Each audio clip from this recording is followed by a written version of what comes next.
В момента е показал сваляне на тапети с препарат за сваляне на тапети.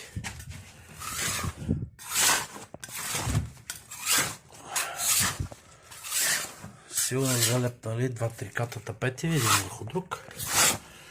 Ето виждате колко просто и лесно се отстраняват.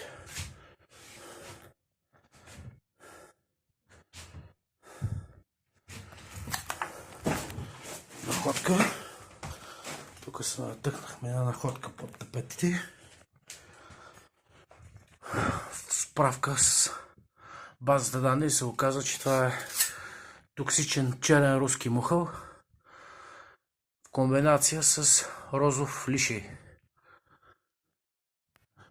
От силната ерозия и влагата просто много опасно и може да се разболем.